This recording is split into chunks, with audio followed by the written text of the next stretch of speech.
All right, let's get started. Just set up my screen here a little bit. Okay. Hi, everyone. Welcome. It's exciting to have you all here. I love seeing everyone's faces as we come in. As I get started, I want to have you all start to introduce yourself in the chat. And I'm going to share my screen because I have a very specific prompt for your introduction. All right, and I'm going to put this in full screen mode. Make sure it's paused. Okay, so rather than the usual, hi, I'm so-and-so from Seattle, Washington, or wherever you're from, I want you to do a little bit of storytelling with us and just start playing right from the get-go. So I come from the land, city, forest, swamp, whatever you want to say there, of, and then something descriptive. And your descriptive thing can be very literal and obvious, or it can be fantastical or poetic or whatever you like. So I'm here in Providence, Rhode Island, and I might say something like, my name is Amy. Oh yeah, say your name. My name is Amy, and I come from the city of tiny theaters, or something like that. So let those start to pour into the chat. Notice that you're already kind of translating something that could be literal and let's see, somewhat annotated widths. There you go. Something that's a literal description or a literal representation of something, and turning it into something that is evocative, and that's a story. And that's a little kind of pattern interruption that we can do in our branding all the time. Every detail of the work we do can be turned into something unexpected and evocative for the people who come into contact with us. So during these presentations, I don't look at the chat at all because I'm looking at my notes, I'm looking at the slides. And Whitney, who's here, who's assisting me, Whitney Foss, wave and say hello. I guess people can't see you right now because we're sharing the screen. Whitney is here to sometimes read me things from the chat. She is here to collect your questions and your comments in the chat. She's here to interrupt me if something's not clear or if you need a question answered in real time.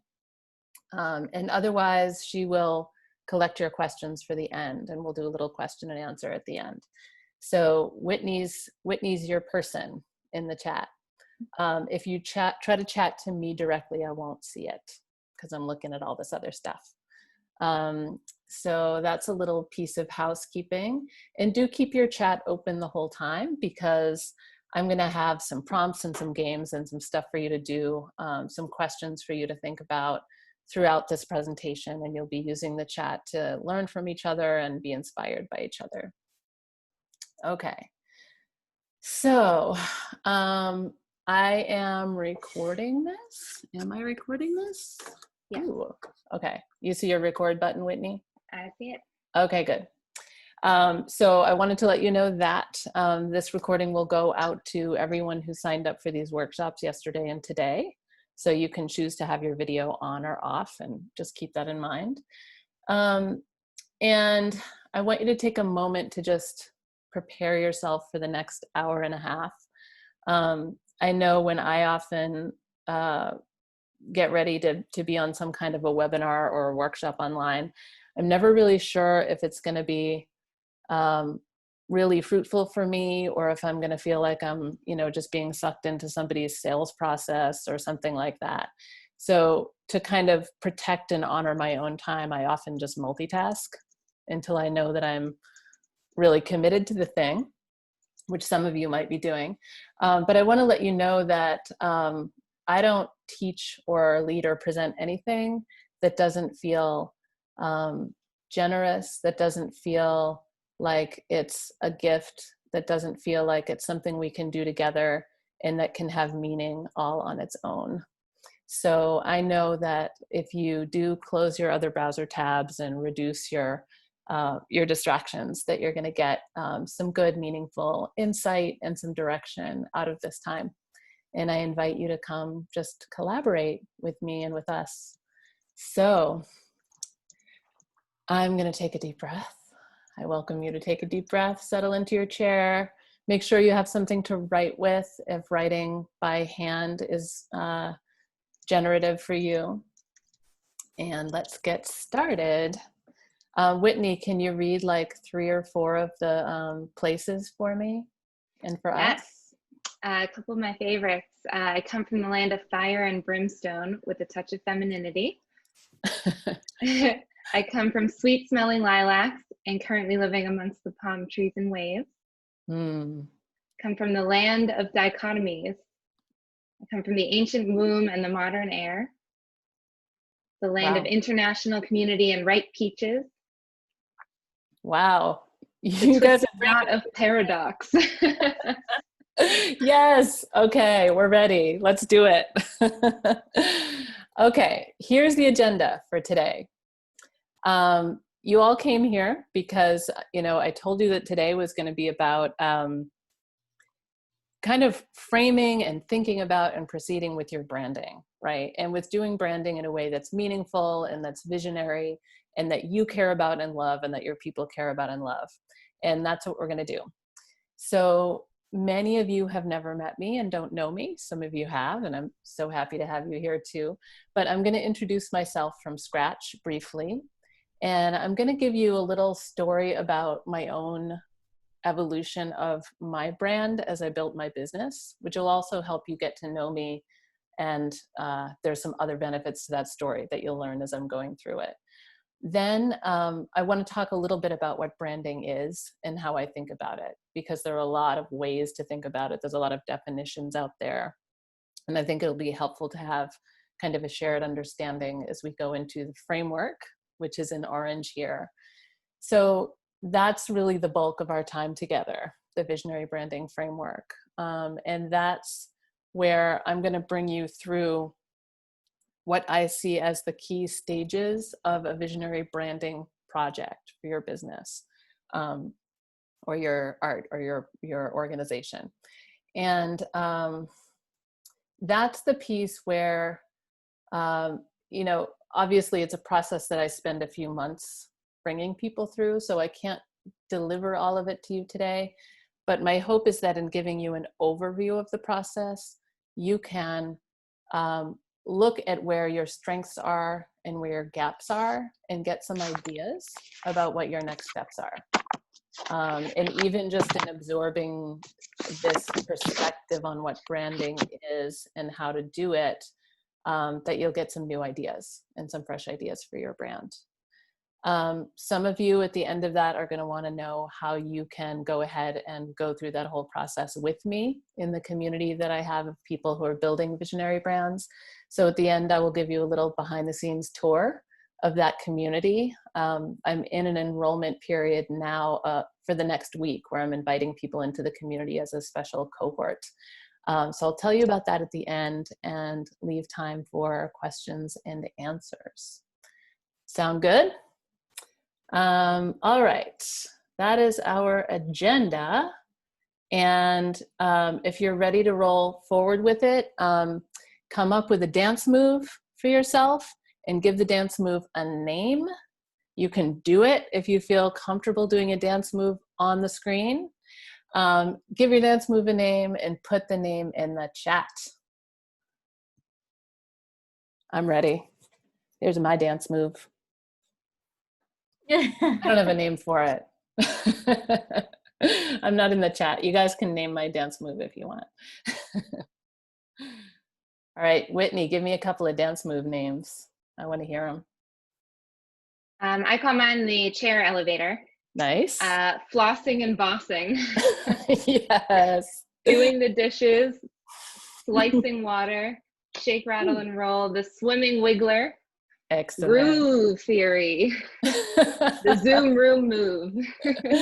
Yay! There's some visionary branding unfolding already. Okay. I want to see what happens if you all build brands based on your place and your dance move. Okay, little introduction to me. And you'll see why I've posted this kind of boring headshot of myself in a minute. So I am a lifelong artist. Um, I'm 50 now. In my adult life, most of my adult life, I've been an activist and an educator around arts and culture in various ways. And I've also been doing design work and branding work for a long time, from museum exhibit design to public art experiences to branding work for businesses and organizations. Um, and I've been helping people navigate what branding means from the internet's earliest days. So 1995, I was trying to figure out how to build websites out of an HTML handbook. And throughout all this time, I've been involved in, being an artist and a cultural worker in various ways. And I've always been really fascinated by how culture moves and changes, and how culture can change at large in and outside of the arts. So I think of myself and describe myself to myself as kind of a huge visual culture nerd for the business space. I started this business, the Bureau of Tactical Imagination, about 5 years ago now. And mostly what I'm doing is helping small business owners master the art of visual storytelling and learn the tools of cultural workers so you can spread ideas and tools and services that matter. So I really, I tend to work with people who are very driven by vision and by mission. And the services of your bank account so your business can thrive, and also in the service of a more just and imaginative world. So I'm kind of a covert, maybe not so covert since I'm saying it, anti-capitalist who's helping us work from within the system to change it, as well as the outside the system things I do too. So I understand making a brand as a really powerful moment in your business where you are being deliberate and conscious about creating a piece of culture that you're delivering to the larger culture around us. It's inherently political. It's a powerful thing to do, to offer culture of your own to the world. And it's really fun. So that's why I'm doing the business I am doing. So I want to show you briefly a moment that my own brand had kind of a turning point. So as an artist, I've done all different kinds of things, and I've done theatrical things and experimental things and things that defy genre and all this stuff. But when I started my own business for the first time, as opposed to starting an art project or an organization or this or that, when I entered the digital small business world about 5 years ago, I was wildly insecure about it. It was like I was a fish out of water, right? I had a lot of the skills that you need to build a business from my other things, but the culture of like the digital small business world kind of surprised me and confused me, and I had to learn it really quickly. And at that point, I was a creative coach. So I was more in the kind of life coaching realm, but using creative processes with people. And this was my first headshot that I used on my website. And let me find this part in my notes here.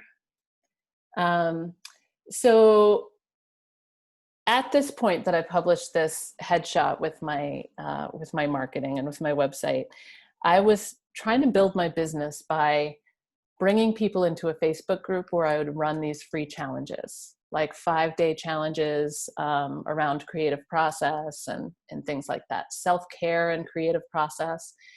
And I was doing a lot of work to try to explain to people who I was and what I was up to and what I cared about, what my values were, why they should come with me to do this instead of going to a million other resources. I was like, in this giant swamp, like waving my arms around, trying to figure out how to bring people into this thing that I cared so much about and that I knew was powerful. And what I later learned is that this image was doing nothing to help me.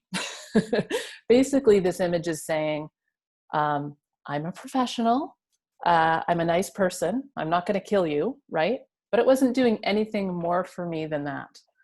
And now as I look back, I realize how carefully I felt like I needed to tread as I was learning to understand my industry. And at that time, I really felt like I had to conform in some ways to that industry to be taken seriously. And I say this really transparently because I think we all hover, in the different spaces we're in some ways, trying to figure out that line between conformity and nonconformity, and what makes you successful and what makes you targeted for oppression, what makes you understood, misunderstood. So I was dealing with all that. Anyway, the day I had this photo shoot done with my friend Stephanie Alvarez Evans, who's an incredible photographer, at the end of that time, I told her I wanted to do some playful photography based more on my art practice. And I wasn't sure what I wanted to do with it. But what we ended up doing was this. And to me, this was like me being an artist again. This was me saying, like, I'm in this business world. I'm trying to figure it out. I'm going to be in business drag right now. I've got toys from my son's toy box and food from the fridge and art supplies. And this is just like a portrait of where I am in my life right now, you know? And I fell in love with this image, and I decided to experiment, and I put it out as part of my marketing for my next challenge. Up till that point, I would sort of hustle and hustle and hustle to get, 25 people to come to one of my challenges. And, I had a tiny list of like a couple hundred people. When I put this image out, the next time I ran a challenge, people started sharing this image like crazy, and I got hundreds of people into my challenge. I think I got 350 people into my challenge. And really at that moment, my business was born. And the thing that really surprised me about it was I didn't have to do any work to tell people who I was. And it's funny because, there's all this talk out there about authenticity. Well, I'm kind of playing dress ups here, but this image actually says much more about me and about what people can expect about the culture people enter when they come into contact with my work than my portrait did. So it was a enlightening moment, and it gave me the green light and opened the door to be myself in my business, and to remember that branding is like every other form of art. Art meaning, images, action, sound, words, all the different ways that we make our work tangible is the art of branding. So that happened. And since then, I've been experimenting with my branding. And some of you probably saw these images that I'm doing now, which I feel like grew out of that image there. It has not been a linear progression. There's been experimenting all along the way. But that's a little illustration of, the difference between a brand that merely describes who you are and what you do in the most literal sense, and a brand that will take the risk to start telling stories, not even necessarily in a linear, beginning, middle, and end type of way, but like, I'm going to bring you into a world. Okay. So as we move into talking more about what branding is, I have another chat prompt for you. If you could show up as any kind of character right now, at this moment in your work, any kind of character in any kind of world or setting, in any outfit, any superpowers, whatever, however you want to think about it, who are you? And go ahead and put this magical being into the chat. And Whitney will read some of them out as we transition. My favorite that I've heard from other chat responses in the past has been Miss Frizzle, who now has become the person I think of when I'm showing up to work a lot of the time. Baba Yaga. Oh yeah. A detective. Pikachu. Nice. A dragon. Steampunk fairy godmother who changes homes into havens.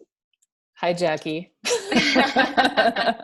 I love Lady guessing who these Godiva. folks are. I know you're usually pretty good. Mary Poppins with Tina Turner moves. Nice.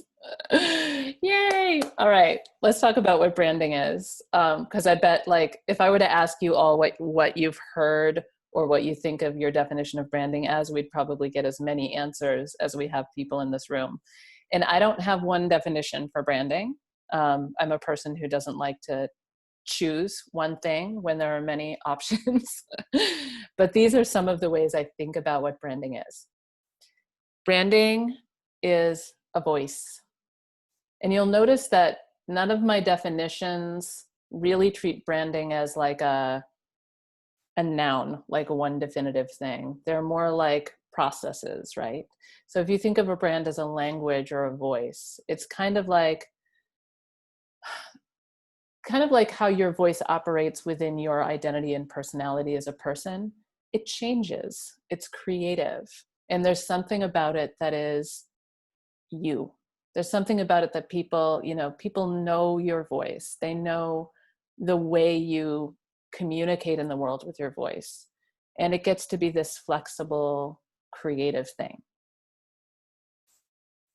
And it speaks your values, your vision, through multiple forms.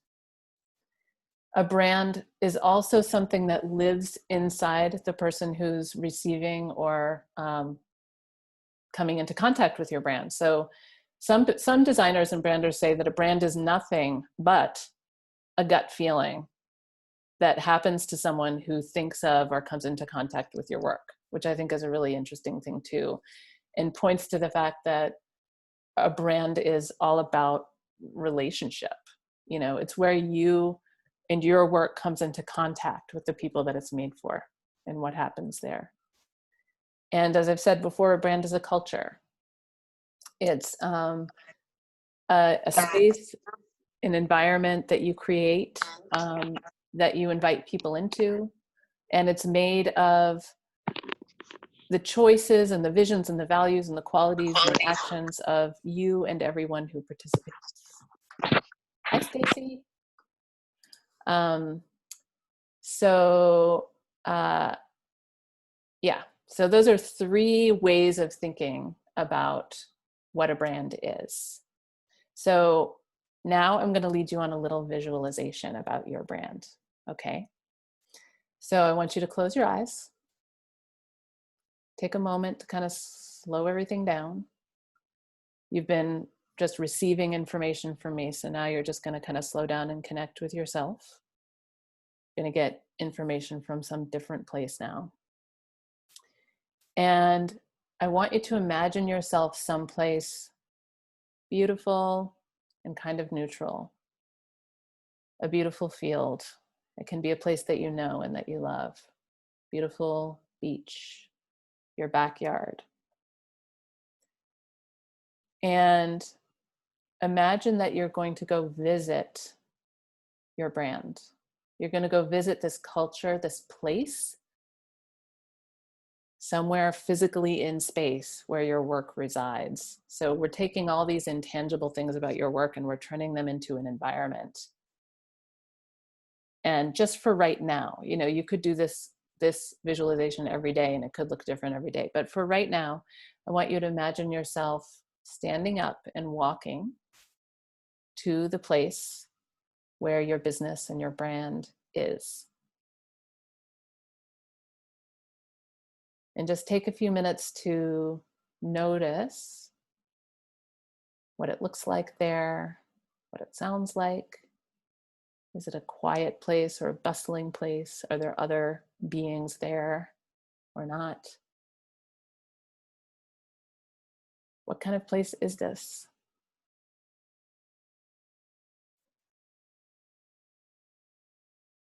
Doesn't have to follow the laws of physics, or it could be fantastical or very normal.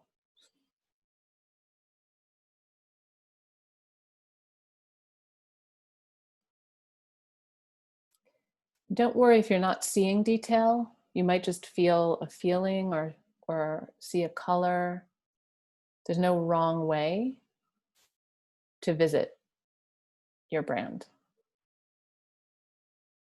No wrong way for your imagination to operate.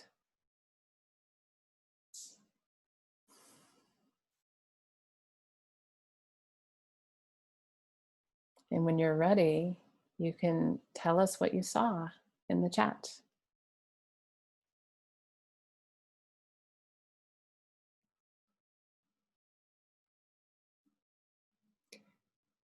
Know that whatever you saw is giving you some information. It's giving you some information about what you bring to this process of branding.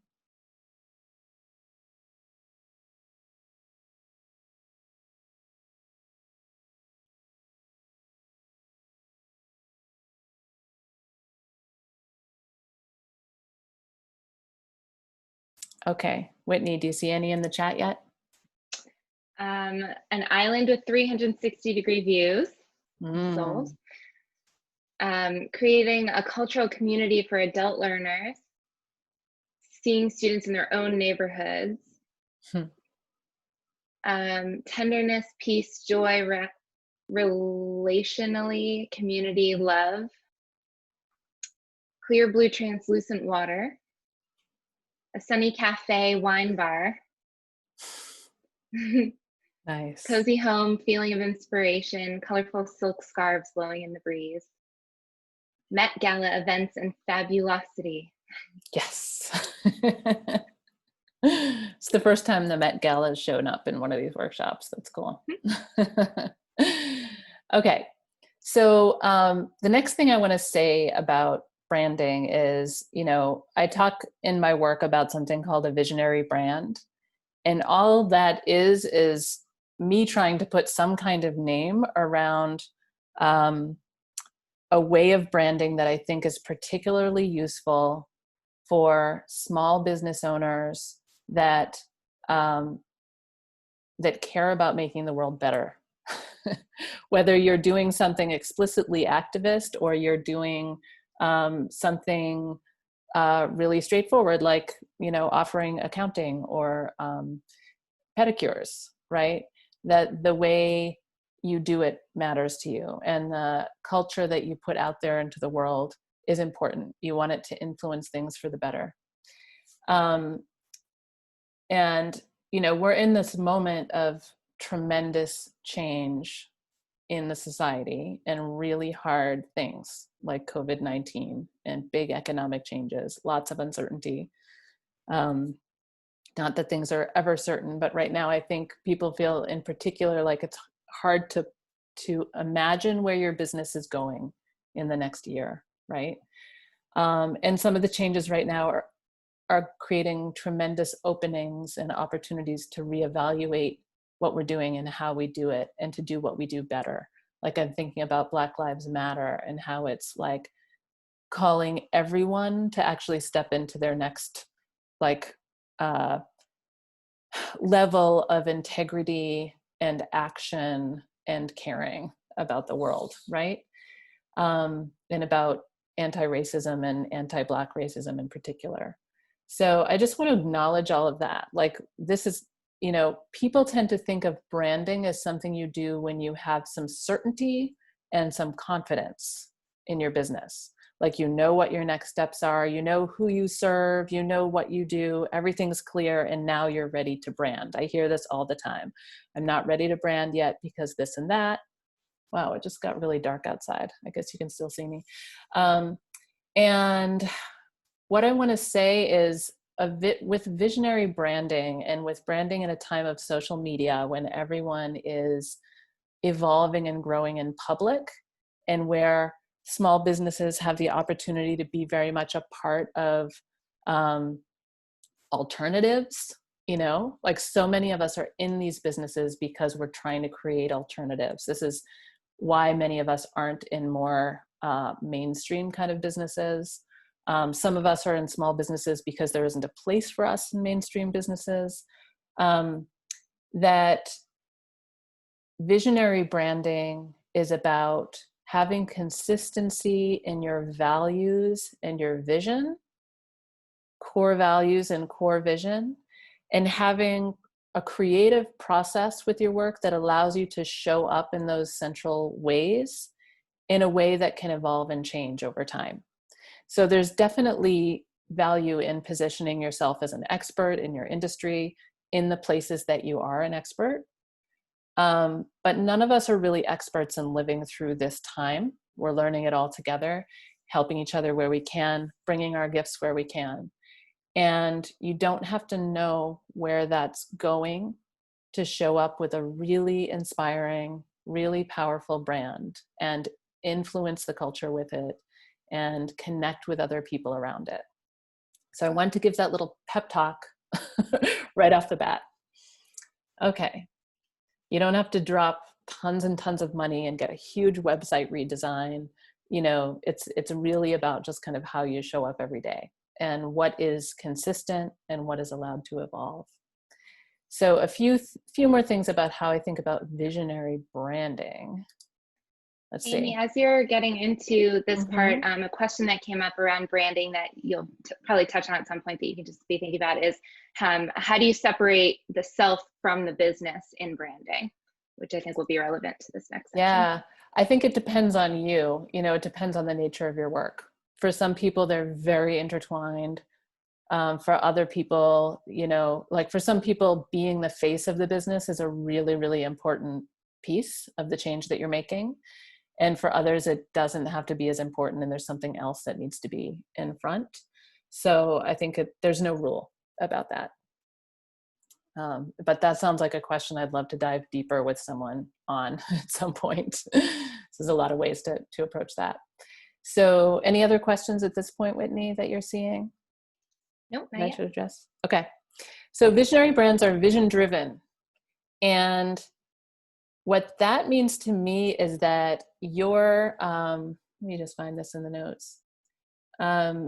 Your business, like you acknowledge that you're creating culture with your brand. And so your business gets to be a prototype or a template of the world that you want to make more possible. And this can be a really powerful thing to keep in your mind when you're thinking about your images and your stories and your copy and the way you structure your programs, the way you deal with your supply chain and your hiring. Like on every level, you can say, how can I infuse this with my vision for the world that I want to make more possible and that the people I work with want to make more possible? Big question for great branding. I think we can feel it when we come into contact with a brand that has that kind of vision. You know, someone in our spaces online who's out there doing their work and sharing their work in a way that feels like, oh yes, that person is going in the direction I want to go. Visionary brands take stands. So a visionary brand, business, brand builder isn't afraid to stand where they stand with their vision, knowing that it will attract the people that are on board. It might repel others, and that's okay. And that's in the more traditional branding world called positioning, but I think positioning means something kind of bigger in this context. Visionary brands are responsive and flexible. So when you have one, you're really listening to the world around you. You're really listening to the people that you're working with, and you're able to adapt and change as the world changes so that you can stay fresh, so that you can stay of service, so that you can stay creative. So I think that's a value in business in general traditionally, but we tend to think of a brand, at least in terms of the stereotypical, like, you know, visual branding elements thing, as a much more solid and stable thing. And it doesn't have to be, right? We get to learn as we go. And visionary brands rely on the creative process. And that's how number 3 is possible. So, and this is really what this whole conversation I'm bringing you today is based on, which is the idea that branding is really, to make a visionary brand is about developing a skill set of generating ideas when you need them, listening really deeply to your people, iterating and improving as you go. You know, it's the skill set of artists and inventors, basically. and listeners and activists, really. Okay. I'm really into it today, I know, because I'm going off my notes, as in abandoning my notes and just speaking off the cuff, which I love. Okay. So let's see here. I want to offer the framework now that I bring people through. And the framework is based on three things, and I just touched on them a little bit. One is the listening phase, one is the ideation phase, and one is the communication phase. But it all begins with, and is impossible to do without, creative confidence. Okay, so creative confidence is a really big one. As I mentioned, I'm talking about being an artist on behalf of your work. And if you don't identify as an artist, I don't want that to scare you, because you, just like everyone else, were a young person at one point. And at some point, before enough layers of like schooling and all kinds of cultural damage landed on you, it was easy to play, invent, notice things, try things, design things, direct things, imagine, and basically be world makers. Like if you watch kids play, they're always inventing little worlds, creating miniature little worlds that they can control, doing dance routines, theater routines. Like so many of the games that young people play are about creating worlds, right? And it's just as inherent to us as our blood. And as we grew up over time, all kinds of really messed up like value myths got attached to different ways of creating. And the ways that people create became labeled and siloed, and people got separated into creatives and not creatives, and artists and non-artists. And certain types of intelligence were uplifted and other types were ignored or punished, right? So, and certain things about your own cultural gifts that you brought were either elevated or punished or ignored. So there's a lot that happens to our creative confidence as we move through the world. And because we are inherently, limitlessly imaginative and creative, every single person, it's really always right there for the taking for us. So creative confidence, I have found, comes from nurturing a couple of things. And one is doing the mindset work. Like there's a lot of stuff out there about money mindset and, you know, growth mindset. Well, there's a creative confidence mindset that you can nurture. And that could be its own whole workshop, right? So I'm just going to drop one truth bomb into the middle of this right now to just kind of set the stage for creative confidence work. And I'll do that in a moment. But the second thing that creative confidence requires is doing regular creative activity. So step one is noticing that you're already doing it. Like if you have a business or an organization or an art project or whatever, you have brought something into being that didn't exist before, and you've done a million creative things to make it happen. And you get to build practices into your daily life, simple ones, fast ones, that continually remind your system that you're limitlessly creative. And that's a specific kind of tool and method that I can show you in a bit. But for now, I just want to drop this in here. You're as brilliant as anyone who ever lived, period. So this statement, just say it to yourself. And you can swap out the word brilliant with imaginative, creative, inventive, fun, whatever, wherever the place is that you doubt yourself, try this. It will surface thoughts and ideas that show you precisely the messages you got that hurt you, right? So basically anything that comes up to say no to this statement in your mind is evidence of some piece of misinformation or oppression that entered you that is not yours. I still have to work with this one a lot because I can always think of people who I think are smarter than me, right? and we are all limitlessly intelligent, creative, and imaginative, no more so and no less than anyone else. It's really just like having bones. Okay, let that sit for a minute. All right. Anything from the chat I should be aware of, Whitney? Should we just keep going? We're doing good. All right.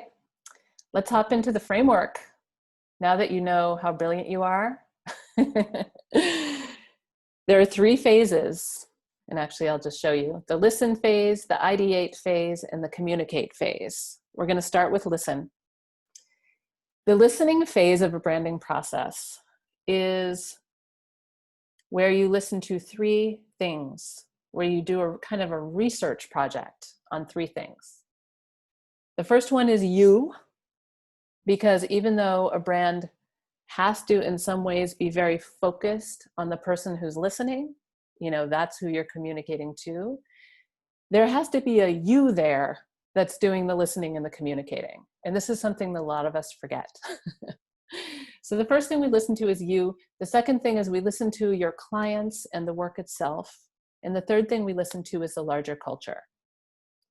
So I'm just going to give you a couple of examples of the research questions that I use with my clients in the listening phase. I'm not going to be able to give you all of them, but I'm actually going to be sending out an email for each of these phases in the coming week, detailing it more and giving you more examples, because this is a short workshop. So a question about you for the listen phase is, what is your life story as a communicator and a creator? Like, if you go all the way back in time to your childhood, like, were you the one who was always directing the little neighborhood theater things? Or did you like to hide in your room and draw? Were you fascinated with certain types of movies? Were you really into math and analytical things? Like, what was your deal as a young person? And then track yourself throughout your life and find the places where you've had the most joy, the most flow, the most ease in how you communicate. You know, cooking, helping people solve problems. Like, it doesn't have to be in the arts, right? So that's a really great question of many in the process of researching yourself. That's really important information to bring to how you're going to construct a brand. Listening to your work is a really beautiful place to do customer research, first of all. Listening to your people, you know, developing the questions that you really need. You know, what do you really need to understand about the people that you're serving and you're bringing your work to? What don't you know and don't you understand? It's a big mistake to assume anything about your audience, right? But this is also the phase of the listening process where you listen deeply to the vision of your work and to the values of your work. So in my programs and coaching relationships, we work a lot on values and vision and kind of developing those and making them clear. Because again, it's a relationship. Like, you really come to the table with something strong and you listen really deeply to the people that you serve. It doesn't have to be one or the other, right? And the third piece is listening to the culture around you. And I'll give you one example of a question about that, which is, and this is something not a lot of us do. Like, say you are a health coach. The way you could do this is you could go look at the Instagram accounts of 20 other health coaches and ask yourself, what's the common story I'm seeing across all of these Instagram accounts about what health is? Like, am I seeing a kind of consensus out there about what health is, or like a mainstream idea about what health is? What are people saying health isn't? You know, what is the picture of a healthy person that I keep seeing? What does that person look like? Who am I not seeing in those images? And just really kind of analyze what the cultural stories are of your market. This is a really important place to help you figure out what you think. And as you question all of those things you see, like, what do you celebrate and uphold in your market? What do you reject and defy in your market? What are the alternatives that you offer? Really important thing to look at. And again, not something that you typically find in a branding process with a lot of brand designers. It's about positioning, but it's also about really saying, like, what's the cultural change I am helping to make? Okay. Ideate is phase 2. I'm going to go through this one a little bit quicker because I'm just looking at the time. Ideate is about taking all the raw material that you gather from the listening phase and starting to generate possibilities. So many of us, once we gather our information and we're ready to start, making decisions about our branding, we try to get to the answer. We try to think of the answer. We sleep on it. We meditate on it. We dream on it. We think about it. We think about it. We think about it. And it can be really hard. And the secret here is that it's not our thinky brain that is going to generate the good ideas. It's creative action. It's taking creative action. So in the ideate phase, we create little assignments for ourselves, like little art assignments, like we were in an art class, that get us generating lots of stuff in an open-ended way. That's one thing that can happen in the ideate process. It's similar to brainstorming, but you're actually doing stuff, right? And you're creating prototypes for what could be possible in your branding. You're saying, oh, I could do this or this or this in my branding. Well, let's try it. Let's make quick, easy mock-ups, right? So that happens in the ideate phase. And that phase is worth lots of time and attention and guidance for yourself in the form of these little creative assignments. No blank pages needed. No blank canvas syndrome, right? And the ideate phase, I think, is a place where creative confidence work is really important. It's inherently creative confidence building to do this kind of work. Whitney, just interrupt me if people are coming up with any questions that are really important. And then phase 3 is communicate. So once you've generated enough possibility, if you haven't cut off the ideation process too soon and you've generated a lot of possibilities and prototypes, that's when you start to put things out into the world in their various states of completion. So the communication phase doesn't mean you're done, your brand is wrapped up with a bow, and now you launch it. I think it looks more like you're really excited about something, you put it out into the world, and you see how it transforms when it enters the bigger cultural stream. It's like throwing something into a river and seeing where it goes, right? Because the context of your desk is really different than the context of out there. And it can be really helpful to start to release things into the public or into smaller communities of people. Some people use focus groups this way to see how things land and to listen again. So that's why I have this like 3-part Venn diagram thing. If you could imagine it sort of slowly turning, maybe someday I'll animate it. You can cycle through all parts of this process. They all work together in a really linked kind of way. Amy, as you're continuing to talk, can you provide some examples and say more about researching customers? Okay. Examples just generally? Right. Just yeah. an example of someone doing this process. Right. Okay. So an example of the listening phase. Well, when in my own business, I'll use myself as an example here. I was shifting from doing creative coaching to helping people do this kind of branding work. And this was several years ago, 4 years ago, maybe. And I realized what I needed was to really understand how other people understood their problems and their strengths. And so I went out onto the internet and I asked for 10 people who felt like they needed to move forward with their branding to have conversations with me. And I offered them a half an hour of free consulting from me. And I asked them questions for a half an hour that were meant to reveal to me what people's relationship to their creativity was, what they understood branding to be.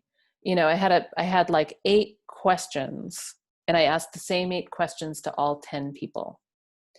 And they were fascinating conversations to me. And over the course of those 10 conversations that happened during 1 week, the idea for my central coaching program, which actually everything is still based on in a way in my business years later, became obvious in those conversations. So it was very collaborative in a way how I built this business, right?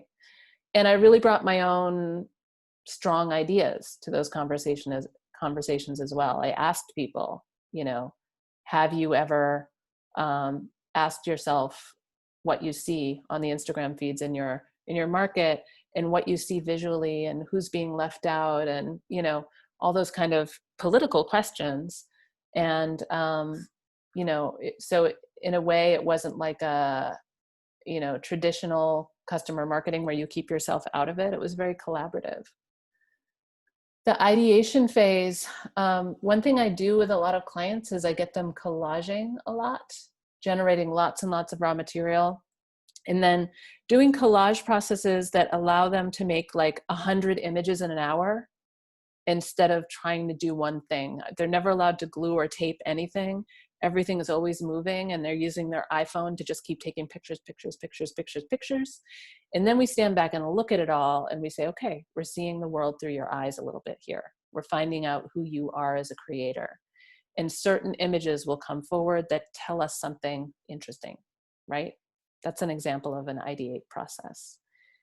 And the communicate process, that can look so many different ways. You know, sometimes it can be about, you know, launching an idea as a, you know, as a party, when in the past you've always done it as a webinar.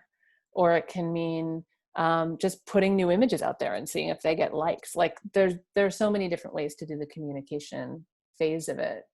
One example that's on the top of my mind right now, I just saw her today, is Joanna Dane.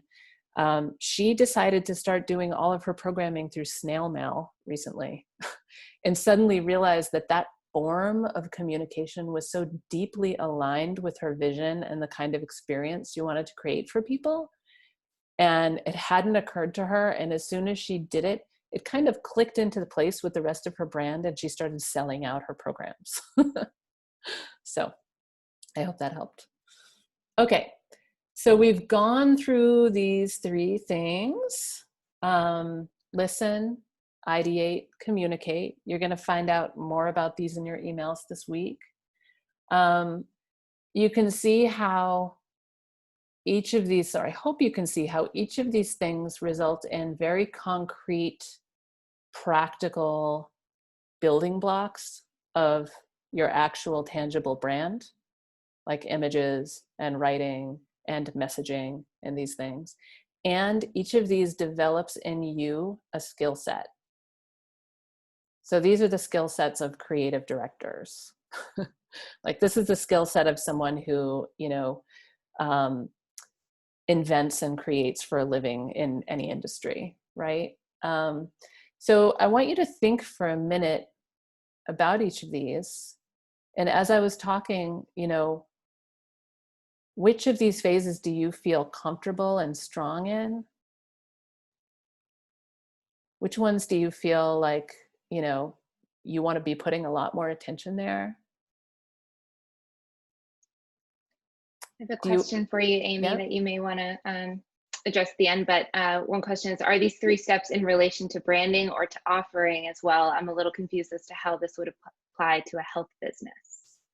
Right. That's an interesting question. They're both for branding and offering.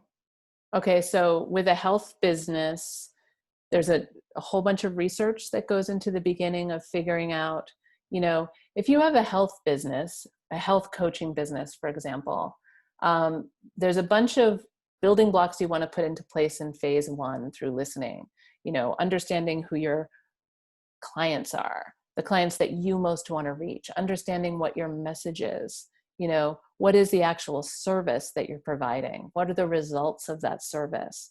How do you come forward with your voice and your vision and kind of who you are as a creator and a communicator to offer these things? In the ideate phase, that's where you're saying like, okay, what does this look like?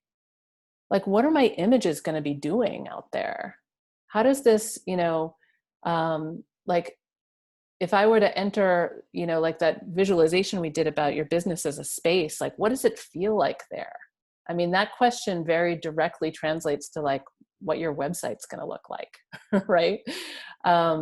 You know, how do I, the tone of voice that I adopt, like how could that sound like? And with the program that I offer that I'm going to talk about in a little bit, the Visionary Syndicate, we do prototypes. So you actually create like 3 or 4 or 5 mini brands, like kind of quickly, in a collage like way. You develop mini brands and say like, okay, what does my business look like, sound like, feel like? So the health business person is really doing that to create, like, to surface those ideas that make them really stand out in the specificity, the specific gifts that that particular business and that particular coach offers. And that's really important because there's a lot of health coaches out there, right? And there's a lot of people saying the same things, and there's a lot of arguing about the messages. So the ideate phase is where you find what makes you unmistakable, right? Then the communicate phase, it's a little hard to talk about this one because what this phase looks like is so different from business to business. But the communicate phase is where the health coach starts to initiate these projects or these processes or these branding elements in their community, right? It's really hitting the publish button in all the different ways that hitting the publish button can look. Hope that helps. There's so much time we could spend with each of these questions, but actually can't right now. Okay, so that is the recap. Log your questions about, each of these phases, and, note how you feel about each of them and what you notice about your own business in relation to each of these. Okay. So, my concern as I teach this workshop, because it's so sort of like about the kind of high level ideas about branding, is that it might seem kind of vague, like, okay, what do I do about a logo? And that's because those elements of a brand, like your logo, your colors, your graphics libraries, your copy, word bank, like all those different elements of a brand, they come through a process of generating insights and understanding who you are in relation to the world, right? So you can't really skip over this part. But that's exactly why I developed the program that I want to tell you about, which is the Visionary Syndicate, was so that you could have a container in which you can move through these phases and turn each of these phases into the elements of your brand. So without further ado, I want to tell you about the Visionary Syndicate. And sadly, yesterday, Whitney and I realized when I came to the hotel, I forgot to bring my train conductor's hat and my whistle, because this was the moment that I was going to scream, all aboard, toot, toot, and get you on here, because we're going to do a behind the scenes tour. So keep your hands inside the windows. Don't feed the wild cosmic rainbow kittens. We're going to get started in the Visionary Syndicate. So the Visionary Syndicate, there I am with my aviator's cap, is 3 things. It is the training program where you go through all 3 of those phases of the process with creative confidence work sprinkled throughout. It's a community with live events, with group coaching calls, etc. I'll talk more about that. And it's a resource library. So I'm going to show you these things kind of one by one. I'm going to show you her work in a bit. So the training program is a self-guided program that takes about 2 or 3 months to go through. And at the end of it, you have a visionary brand. So my goal with the training program is to have you simultaneously learn these skills of being a visionary brand builder and a creative director while you build and release your visionary brand to the world. So these videos, there's over 20 of them. They reflect these 3 phases. Here's a little peek into what the ideate phase looks like. And it's self-guided by you, so you can go at your own pace, but it's supported very deeply by twice monthly coaching calls with me and a once monthly live class that I design in response to the needs and the inspirations of the people in the community. So 3 times a month, you've got that kind of live connection with me around the work. You also have each other and me in, the community. So this is Visionary Syndicate headquarters. And in here, we have all the coaching calls. We have all the live classes, which in itself is another whole course at this point, basically about marketing, because all of our live classes have been somehow about marketing. And we have other resources and mini courses that I've put out in my business. So when I designed the Visionary Syndicate, I said, I want everything I do to be housed here. Like once you're in, you get all this stuff. When you're taking the training program, I almost skipped over this part, you're making your own brand style guide. It's called a Visionary Brand Flight Manual. Here's a little excerpt of the kind of template that I give everyone to work with that has some of my own stuff in it. The flight manual is special because it doesn't just outline, your specifications of your visuals and things like that.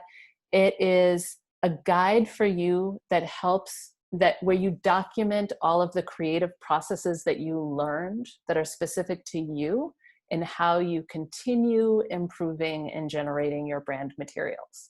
So basically, every time you have to do something new, you have a new program, you have a new offer you want to do, you can go back to the manual and remember the processes and the assignments and the ideas that drive you and that help you create what you want to create. So this is one of my favorite things about the training program.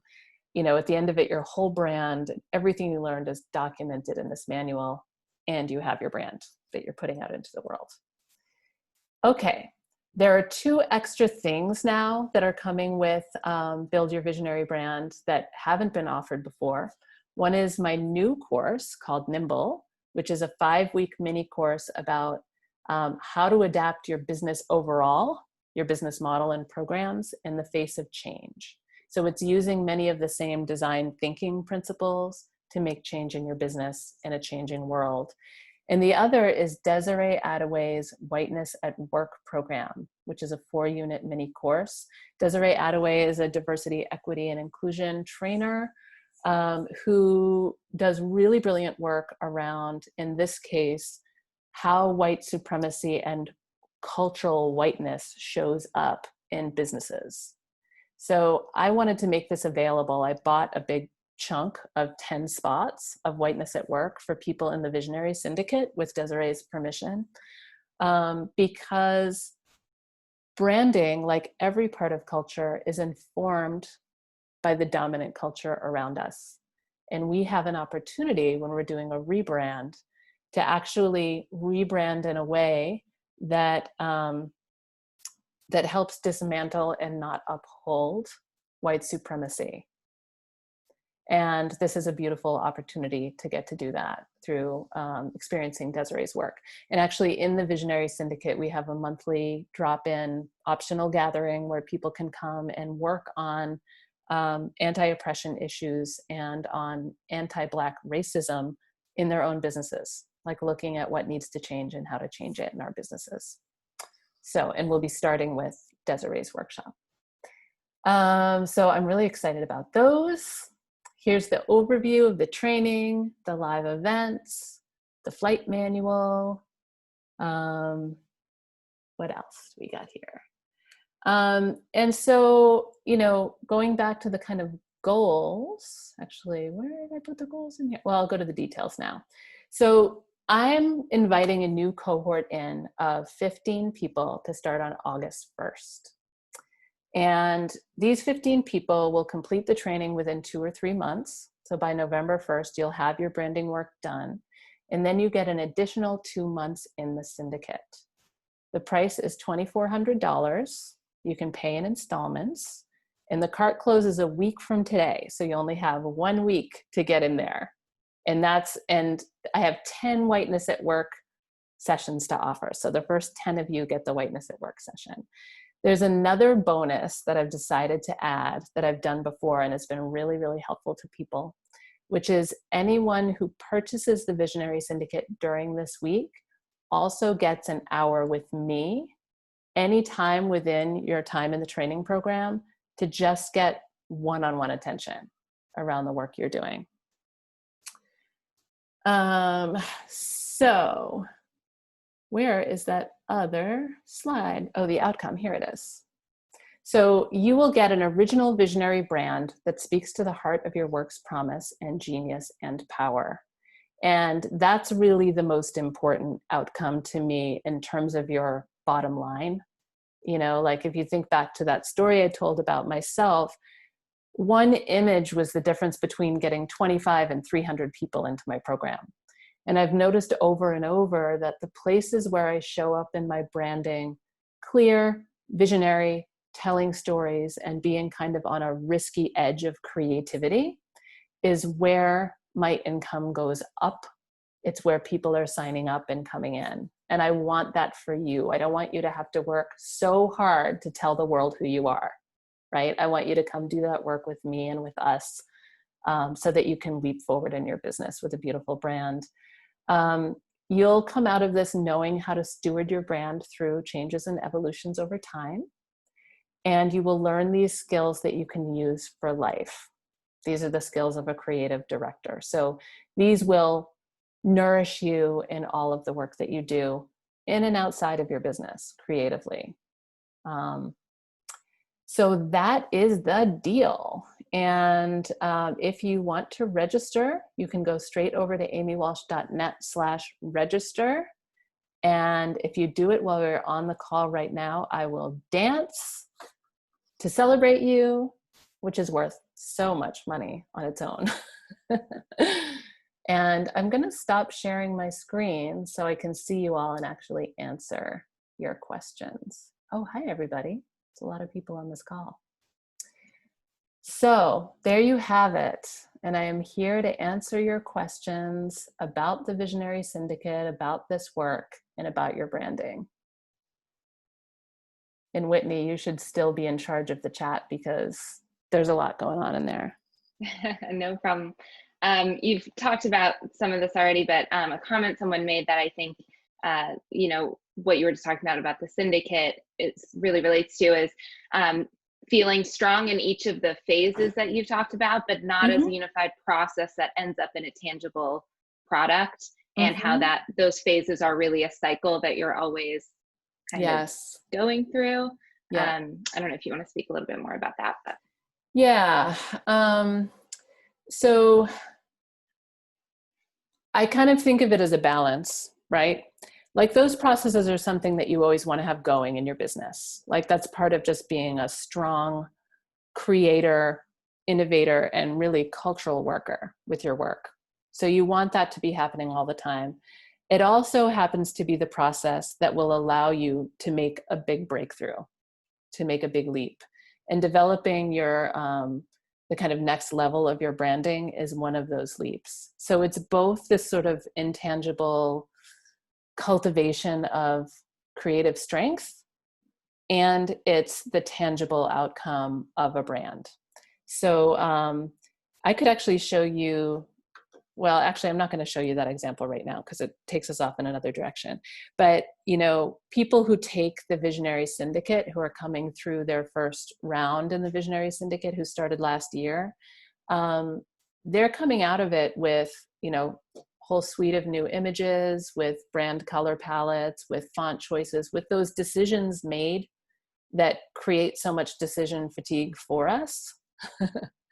And they know that as they're going, with this visual schema that they've created, with the decisions they've made about their messaging and about their vision, about their values, that they're going to get to keep improving it and have like a very creative relationship to it as a living language over time, instead of feeling like it's now this set of rules that they have to follow. And I think a lot of us have had that experience, or seen brands have that experience, where you hire someone, they do your branding for you. 3 months later, it just doesn't feel like you. Or maybe it never really felt like you. It felt like it made you look legitimate in your market, but it's not actually doing the work of your work, right? It's not having the impact you want it to have. You started talking a little bit about my next question for you, which was, can you talk about the difference between outsourcing your branding versus doing it yourself, and I why think you would both choose one can or the be other? really valuable. Olivia Mitchell is a person that came through the Visionary Syndicate, and she blasted through the materials. I think it took her about a month. She absorbed everything, and she basically made a brand brief. Like, she basically articulated to herself first, her key message, her key product, her vision, her mission. She kind of worked it all out. And then she pulled together kind of a collection of images and ideas for the visuals, where she basically articulated to herself the kind of visual world she wanted to make. And then she brought it to a really awesome brand designer who took it and ran with it and made a gorgeous brand for her. And so I think that's a great model. I think it's really great to do it ourselves. It's like a big creative victory for many of us to do it ourselves. And it's really good for us to have those skills. And if you want to bring it to someone else to do for you, you get to have the vision. Like, it helps you figure out who you want to hire. It helps you know if what they're doing is what you want. And I think that can be a really hard thing. Like, when we hire someone to do our branding for us and we're not sure, suddenly we're running down a road going in a direction with a brand designer and we're not actually sure that's where we want to go. That can be really hard. So the Visionary Syndicate can be used both ways, for sure. If you are more interested in cultivating creative confidence / cultural courage than in necessarily producing a brand right now, is the program appropriate? Absolutely. Absolutely. It's really interesting, the range of people we have in there. We have 30 people in there now. And there are some people in there. There's a woman named Meredith McLeod. I'm sure she wouldn't mind me talking about her. She never had the intention of working on branding in the Visionary Syndicate, but she's an artist, and artists struggle with creative confidence as much as everybody else. In fact, artists are often like, have their faces in where they're stuck there, right? Because they're like always on the edge, right?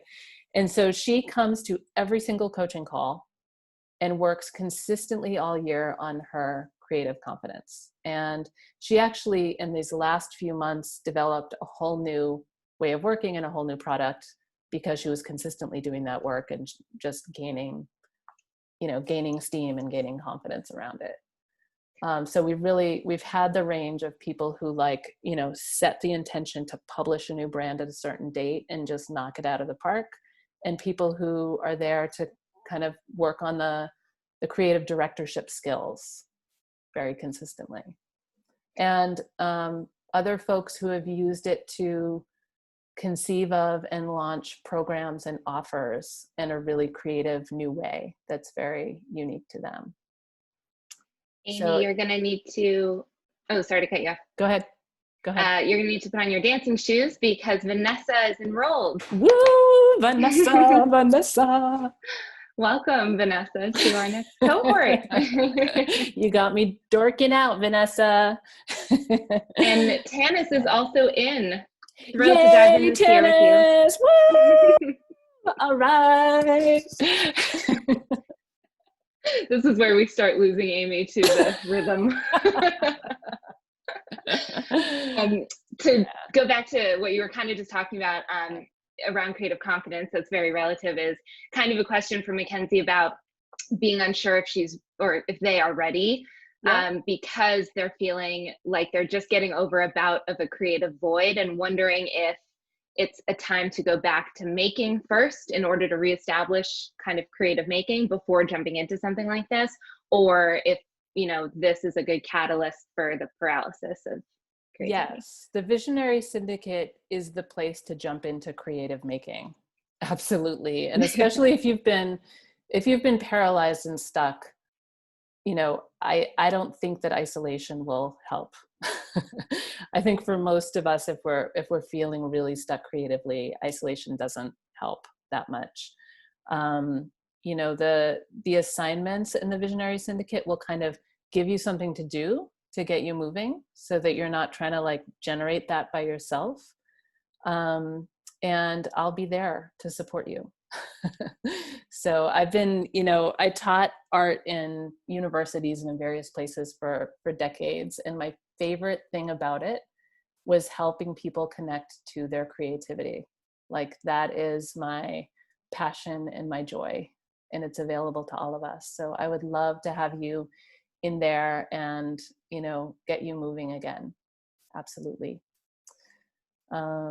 Yeah, I'm seeing your comment now too about the imposter complex. So we work on that a lot by just making in the Visionary Syndicate.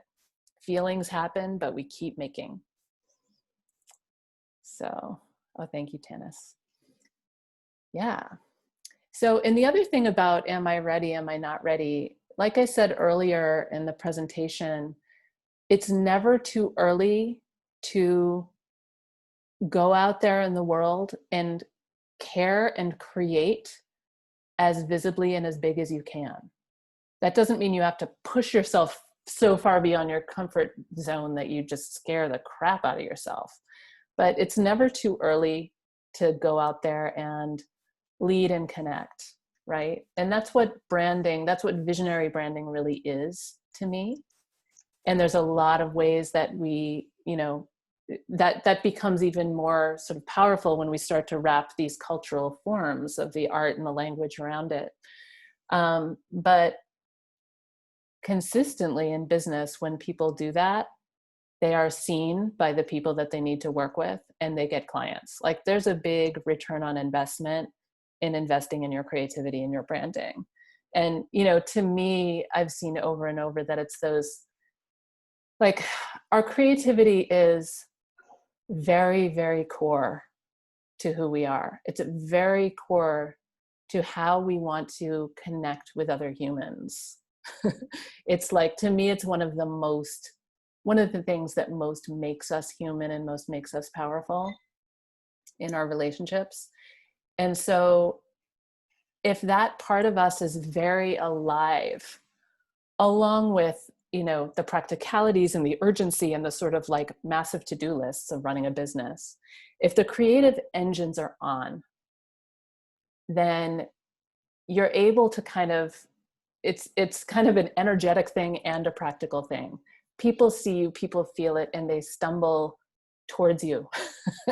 It's like we're all looking for, you know, the creators who are moving us forward. So, you know, I think to me, it's the most powerful set of capacities that you can nurture. And there's a lot of, I think, you know, like me and all the business owners that I'm close to, we're always learning the tools and methods of business building. And it can just be very easy in our culture to leave behind some of the most powerful pieces of it, which is really the body of work we're developing and how we put it out there. So the Visionary Syndicate is a beautiful place to do that. And I think you've kind of answered this question through a lot of the other questions, but if there's anything else you wanted to talk about to this, there's a question about who is the ideal person who usually signs up for the syndicate. Can you describe that kind of audience? It is interesting because there's a range, and I think this is a little bit of a lesson about ideal client, because we tend to think of ideal client as this person is 3 to 4 years in business and they really love the color pink and they buy high-heeled shoes and they, there's like all these ridiculous things that people say about how to identify your ideal client. And for me with the Visionary Syndicate, it hasn't been about demographics and it hasn't necessarily been about the place that you're at in business. Because I've had people in the syndicate who had great results, who were pretty far along in their businesses and doing a rebrand, and people who were like using the Visionary Syndicate process to lift their first business off the ground. So it's not so much about that. I'd say it's more that the people who come to the Visionary Syndicate are the people who know they desire to have what they put out into the world be meaningful and culture changing. And again, that doesn't have to look big and activist. It is for some people. For other people, it's wrapped around their eyebrow threading business or whatever it is. And they're people who want to connect deeply with their own creative powers as they build this body of work and put it out into the world. So it tends to be people who are sort of magnetically attracted to this idea of being cultural workers in some way. Some of them are artists, but many of them are not. Say most of them don't identify as artists. But I think we all kind of know that we are artists. So that's how I'm describing the people who are perfect for the syndicate right now. And speaking of, Mackenzie is that. Yay, Mackenzie! Okay, I'm a little too embarrassed to go for it with the dancing. I really have to go for it, people. What should I do? All right, I need music. To start embodying some of our dance moves from earlier. Oh yeah, read me a dance move and I'll do it. I'll give you a couple. Let's see. Okay.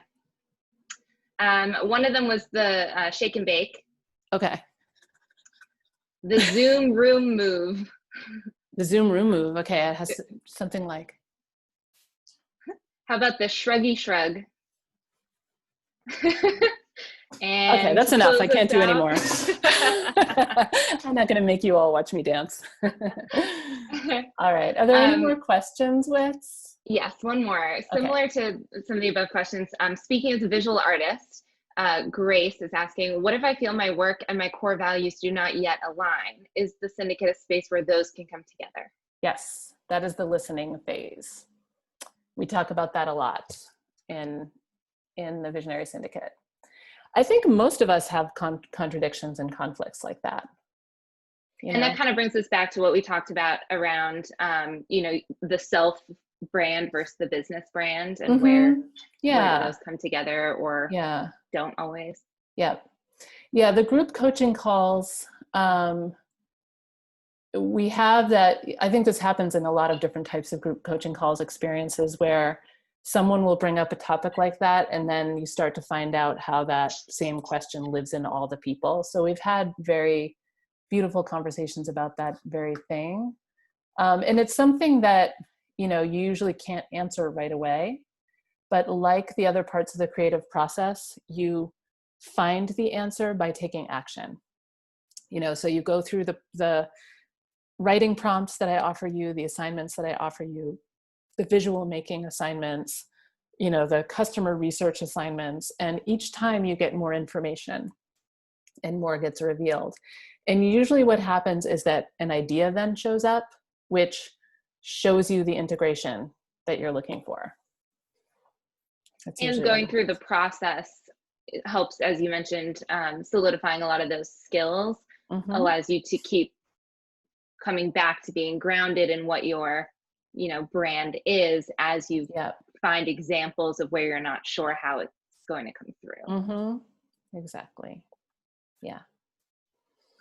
I don't see any more specific questions, but lots of thank yous to you from folks that are needing to jump off. Thank you all so much for your thoughtful feedback, for your beautiful creativity in the chat. I always love going back and reading the chat later.